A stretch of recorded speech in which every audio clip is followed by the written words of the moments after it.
Hi friends, வணக்கம் and welcome back to Devipris kitchen. இன்னைக்கு மதியானம் பாத்தீங்கன்னா சூப்பரான ட்ரெடிஷனலான லஞ்ச் தான் பிளான் பண்ணலாம்ன்றதுங்க. சோ கூழ் குடிக்கணும்னு ஆசையா இருந்தது. சோ கூழ் பாத்தீங்கன்னா உடனே எல்லாம் நம்மளால செய்ய முடியாது. அது புளிக்க வச்சு அதுக்கு அப்புறம் நம்ம செய்ய வேண்டியது இருக்கும். அதனால பாத்தீங்கன்னா சரி களி செய்யலாம்னு சொல்லிட்டு இன்னைக்கு களிக்கு பாத்தீங்கன்னா சூப்பரான காம்பினேஷன் தான். கீரை நல்லா புளி கார சாரமான கடையலும், அதுக்கப்புறம் வெண்டைக்காய் கடையல், இதெல்லாம் சூப்பரா இருக்குங்க. ஸோ வீட்டுல இப்ப வெண்டைக்காய் இருக்கனால வெண்டைக்காய் நல்லா கார சாரமா புளியெல்லாம் போட்டு சூப்பரா செய்ய போறேன். பொன்னாங்கண்ணி கீரை இருக்கு, அதை வச்சு கூட்டு பண்ணலான் இருக்கேன். ஸோ கிராமத்து மனத்தோட இன்னைக்கு களி, வெண்டைக்காய் கடையல், பொன்னாங்கண்ணி கூட்டு எப்படி ப்ரிப்பேர் பண்றன்றது இந்த வீடியோக்குள்ள இருக்க போது. ஸோ ஃபர்ஸ்ட் டைம் நம்ம சேனல் நீங்க இப்பதான் பாக்குறீங்கன்னா மறக்காம கீழே இருக்க சப்ஸ்கிரைப் பட்டன் கிளிக் பண்ணிக்கோங்க, கூடவே பெல் ஐக்கான் கிளிக் பண்ணிக்கோங்க. நான் போடுற ரெசிபிஸ்லாம் உங்களுக்கு பிடிச்சதுன்னா மறக்காம ஒரு லைக் மட்டும் கொடுத்துருங்க. வாங்க இப்போ வீடியோக்குள்ள போகலாம். வெண்டைக்காய் கடையலுக்கு பார்த்தீங்கன்னா ஃபர்ஸ்ட் நான் மண்சட்டியில் ஒரு குழி கரண்டி அளவுக்கு நல்லெண்ணெய் எடுத்திருக்கேன். ஸோ நல்லெண்ணெயில் பண்ணும்போது டேஸ்ட்டாகவே இருக்கும். எண்ணெய் கொஞ்சம் காஞ்சதும் பார்த்தீங்கன்னா ஒரு 5 பூண்டு பாதியாக வெட்டி எடுத்திருக்கேன். பூண்டு ஆட் பண்ணிக்கலாம். ஒரு பெரிய வெங்காயம் நான் நீல வாக்கில் கட் பண்ணி எடுத்து வச்சுருக்கேன். நம்ம கடையாக தான் போகிறோம். ஸோ அதனால் பார்த்தீங்கன்னா நீல வாக்கில் கட் பண்ணி எடுத்து வச்சுருக்கேன். இது வந்து பார்த்திங்கன்னா நல்லா எண்ணெயில் வதங்கி வரணும். எண்ணெயில் எந்த அளவுக்கு வதங்குதோ அந்த அளவுக்கு டேஸ்ட்டாக இருக்குங்க வெண்டைக்காய் கடையல். ஸோ அதனால் பார்த்தீங்கன்னா கொஞ்சம் எண்ணெயில் வதக்க விட்டுக்கோங்க. நாங்கள் 3 பேர் அப்படின்றதால பார்த்தீங்கன்னா ஒரு பெரிய வெங்காயம் தான் எடுத்திருக்கேன். உங்கள் ஃபேமிலி மெம்பர்ஸ்க்கு ஏற்ற மாதிரி நீங்கள் எடுத்துக்கோங்க. பருப்பு ஊற போட்டிருக்கேன். ஸோ பொன்னாங்கண்ணி கீரை குட்டி குட்டியாக நறுக்கி எடுத்து வச்சுருக்கேன். கீரையில் கொஞ்சமாக பருப்பு சேர்க்கலான்னு சொல்லிட்டு பருப்பு ஊற போட்டிருந்தேன். அதில் 1/4 டீஸ்பூன் அளவுக்கு மஞ்சள் பொடி சேர்த்துக்கலாம். ஸோ பருப்பு வந்து நல்லா குழையணும் அவசியம் இல்லை, இலை மாதிரி இருந்தால் வெந்து கிடச்சா போதும் நமக்கு. ஸோ அந்தளவுக்கு தான் வேக விட போகிறோம். சிம்மில் பார்த்தீங்கன்னா ஒரு 2 விசில் வந்தால் போதும், ஆஃப் பண்ணிட போகிறேன். பருப்பும் வச்சாச்சு. இந்த பக்கம் வெங்காயமும் வதங்கிட்டுருக்கு. வெங்காயம் நல்லா வதங்கட்டோங்க. வெங்காயம் வதங்கினா தான் நமக்கு டேஸ்ட்டாக கிடைக்கும். ஸோ அதனால் வெங்காயம் சூப்பராக வதக்கலாம். கூடவே பார்த்திங்கன்னா காரத்துக்கு ஒரு 4 காஞ்ச மிளகா, ஒரு 2 பச்சை மிளகா போட்டுக்கிறேன்.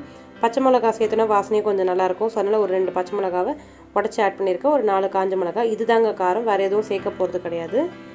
ஸோ இதுவும் பார்த்திங்கன்னா நம்ம எண்ணெயிலே வதக்கி எடுத்துக்கலாம்.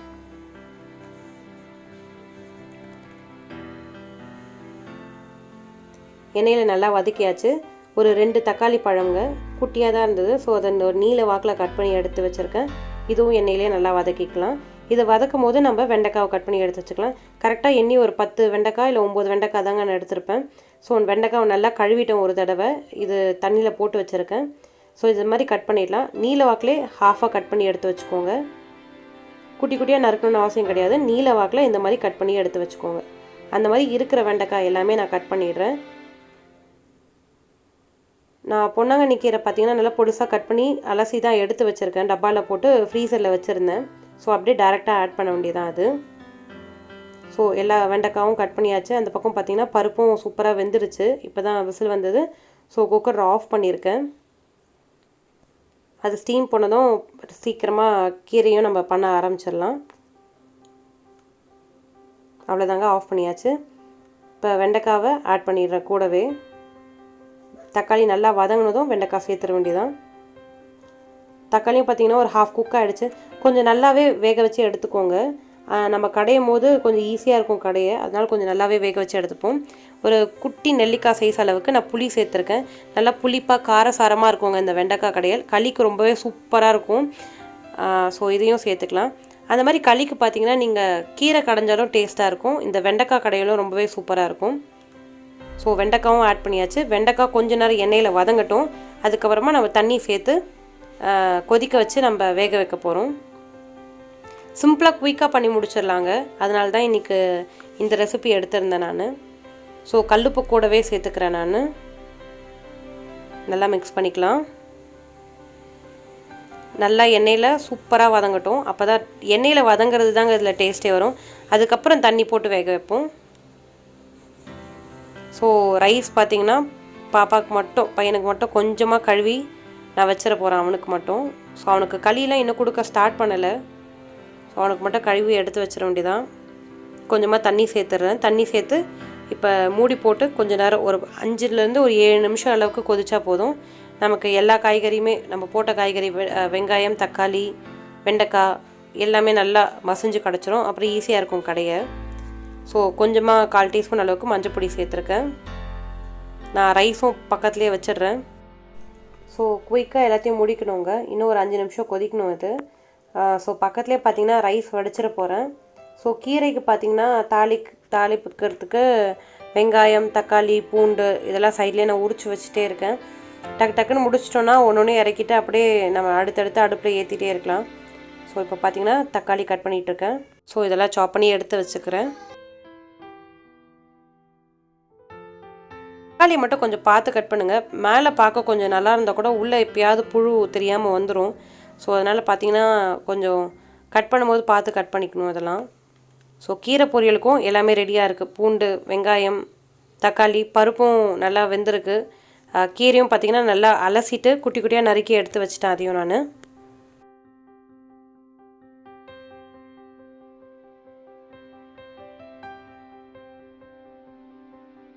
ஸோ வெண்டைக்காய் பார்த்திங்கன்னா சூப்பராக வெந்திருக்கு. இன்னும் கொஞ்ச நேரம் வெந்துருச்சுன்னா போதும், நம்ம கடையை ஸ்டார்ட் பண்ணிட வேண்டியதான். மூடி போட்டு வைக்கிறேன். இன்னும் ஒரு 3 நிமிஷம் மாதிரி இருக்கட்டும்.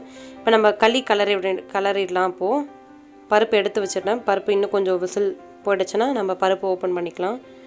இப்போ இந்த மாதிரி ஒரு பாத்திரம் எடுத்திருக்கேன். இதில் ஃபஸ்ட்டு பார்த்திங்கன்னா நான் தண்ணி சேர்த்துற போகிறேன். நிறைய பேர் பார்த்திங்கன்னா அரிசி போட்டு தான் களி கலருவாங்க. என்கிட்ட இந்த உடைச்ச அரிசி இல்லை. அதனால் பார்த்திங்கன்னா நான் வந்துட்டு இன்றைக்கி வேறு ஆப்ஷனாக பார்த்திங்கன்னா சம்பா கோதுமை தான் எடுத்துருக்கேன். சம்பா ரவை தான் எடுக்க போகிறேன். ஸோ அதுலேயும் பண்ணி பாருங்கள், சூப்பராக இருக்கும். சம்பா ரவை பேக்கெட் எடுத்திருக்கேன். ஸோ பார்த்திங்கன்னா ஒரு 1.5 கப் அளவுக்கு நான் சேர்த்துக்க போகிறேன். ரவை கொஞ்சம் ஜாஸ்தி ஆகிட்டால் கூட பிரச்சனை இல்லைங்க.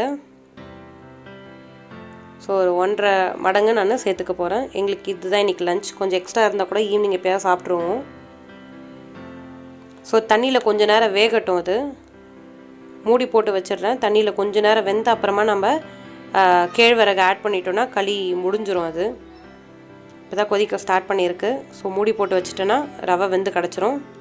இந்த பக்கம் பார்த்திங்கன்னா வெண்டைக்காவும் நல்லா கொதிச்சிடுச்சு. இதை ஆஃப் பண்ணிவிட்டு ஆறுன அப்புறமா நான் வந்து இதை கல்சட்டியில் தான் போட்டு கடைய போகிறேங்க. பாருங்கள், உங்களுக்கே நல்லா தெரியும். வெண்டைக்காய் நல்லா வதங்கிடுச்சு. அவ்வளோதான், இந்தளவு வதங்கினா போதும், கடைஞ்சிடலாம். பிளெண்டரு மிக்சிலெலாம் போடுறத விட இந்த மாதிரி கல்சட்டியில் கடையிறது ரொம்பவே சூப்பராக இருக்கும். நான் போன வ்ளாக்லேயே சொல்லியிருக்கேன். கீரைலாம் வந்துட்டு இப்போ நம்ம டைம் குயிக்காக போகணும் அப்படின்றதுக்காக அதெல்லாம் பண்ணிடுறோம். இப்போ வீட்டில் தான் இருக்கோம். ஸோ அதனால் பார்த்திங்கன்னா கல்சட்டியில் தான் இன்றைக்கி கடைய போகிறேன். கொஞ்சம் வார்மாக இருக்கும் போதே கொஞ்சம் கடைஞ்சிட்டா எனக்கு கொஞ்சம் ஈஸியாக இருக்கும். ஆறிட்டு கடைஞ்சால் தான் எனக்கு கொஞ்சம் கஷ்டமாக இருக்கும். ஸோ அதனால் வார்மாக இருக்கும் போதே நான் கடைஞ்சிட போகிறேன். இதில் கொஞ்சம் நான் ட்ரான்ஸ்ஃபர் பண்ணிடுறேன்.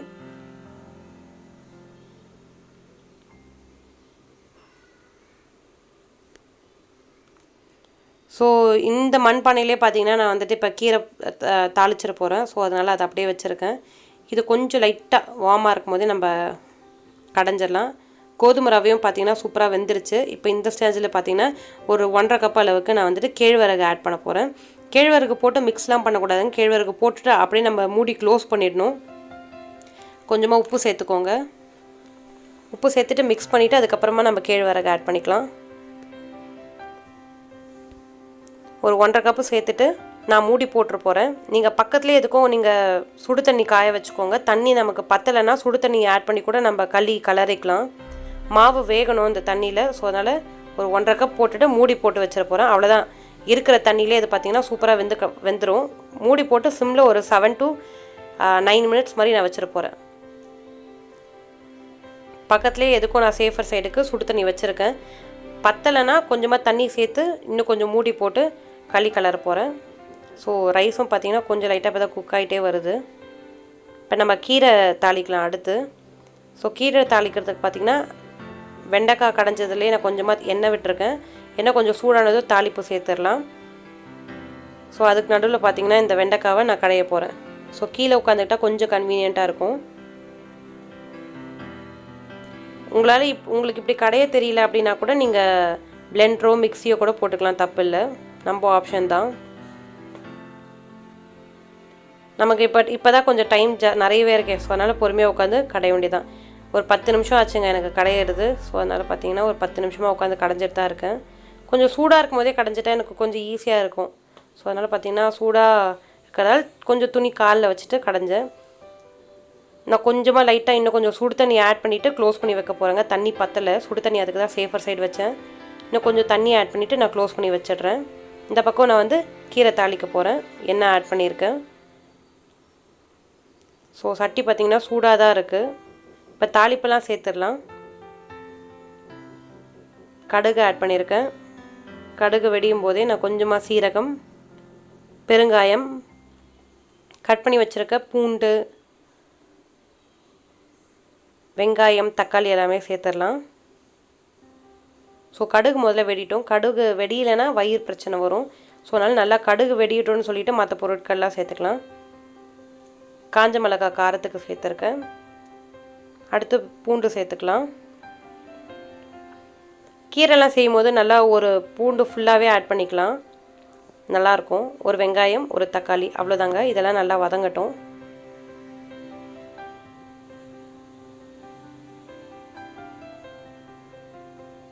ஸோ இது எல்லாமே கொஞ்சம் நல்லா வதங்கட்டும்.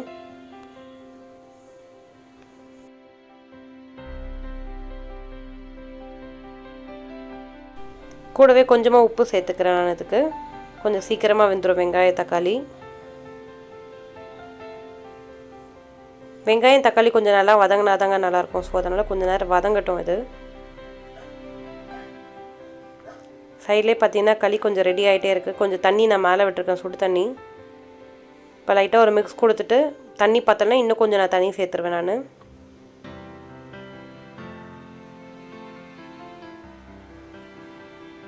தண்ணி பத்தலை, இன்னும் கொஞ்சம் நான் தண்ணி சேர்த்துட்டு திரும்ப மூடி போட்டு வேக வைக்க போகிறேன். நீங்கள் கேழ்வரகு போட்டு உடனே மிக்ஸ் பண்ணாதீங்க, கொஞ்சம் நேரம் மூடி போட்டுருங்க. நீங்கள் மிக்ஸ் பண்ணிங்கன்னா வராது.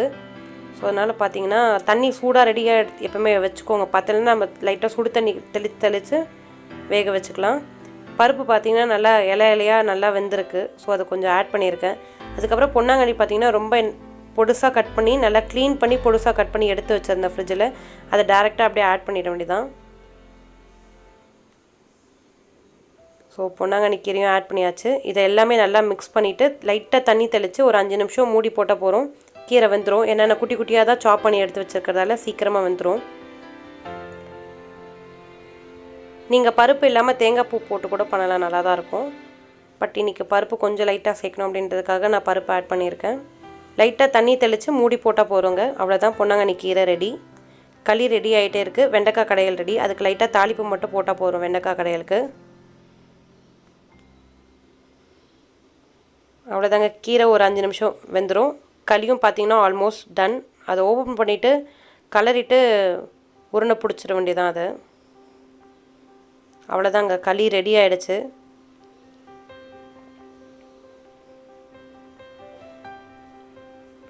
களி ரெடி.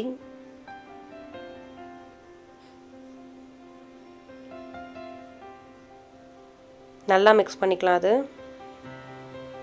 மிக்ஸ் பண்ணிவிட்டு ஒரு பாத்திரத்தில் போட்டு உருட்டிட்டால் போதும், ரவுண்டாக வந்துடும். சூடாக இருக்கும் போதே பண்ணிவிடுங்க. உப்பு மட்டும் செக் பண்ணிக்கிறேன், பர்ஃபெக்டாக இருக்குது.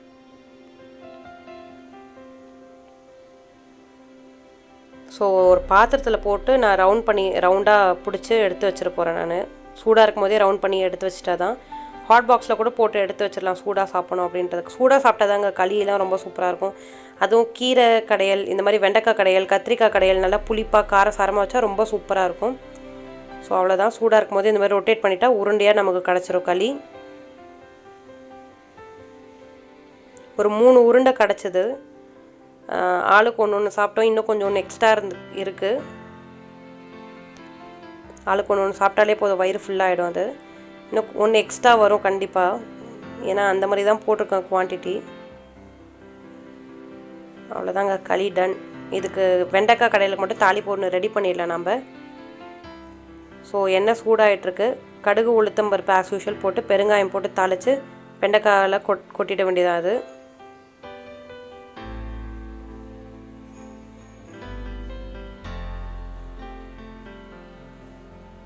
பொன்னாங்கண்ணி கீரையும் ரெடி ஆகிடுச்சு ஆல்மோஸ்ட். அதுவும் ஒரு 5 மினிட்ஸாக குக் ஆகிட்டுருக்கு. ஸோ இன்றைக்கி நல்ல ஒரு கிராமத்து சாப்பாடு தாங்க அது. களி, வெண்டைக்காய் கடையல், பொன்னாங்கண்ணி கீரை எல்லாமே ரெடியாக இருக்குது. அவ்வளோதாங்க, எல்லா லஞ்சும் முடிய போகுது. கீரை மட்டும் கொஞ்சம் லைட்டாக தண்ணி வத்திருச்சுன்னா போதும். சொன்ன மாதிரி 3 களி வந்ததுங்க. 3 களி உருண்டை வந்தது. அந்த குவான்டிட்டியில் தான் பண்ணேன். ஆளுக்கு ஒன்று சாப்பிட்ருவோம். இன்னொன்று எக்ஸ்ட்ரா இருக்கும், அது ஈவினிங் டைம் சாப்பிட்ற வேண்டியதான். அது அவ்வளோதாங்க, சூப்பரான லஞ்ச் ரெடி. ரொம்பவே சூப்பராக இருக்கும். ட்ரை பண்ணி பாருங்கள் களி ரெசிபி. உங்ககிட்ட உடச்ச அரிசி இல்லைனா கூட நீங்கள் இந்த மாதிரி ரவையில், கோதுமை ரவையில் ட்ரை பண்ணி பாருங்கள், ரொம்ப சூப்பராக இருக்கும். ஸோ சுட சுட எல்லா ரெசிபியுமே ரெடியாக இருக்குது. ஹோப் எல்லாருக்குமே வீடியோ பிடிச்சிருக்கும்னு நினைக்கிறேன். வீடியோ பிடிச்சிருந்தா வீடியோக்கு ஒரு லைக் பண்ணுங்கள். மறக்காமல் என்னோடய சேனலுக்கு சப்ஸ்கிரைப் பண்ணிடுங்க. நன்றி.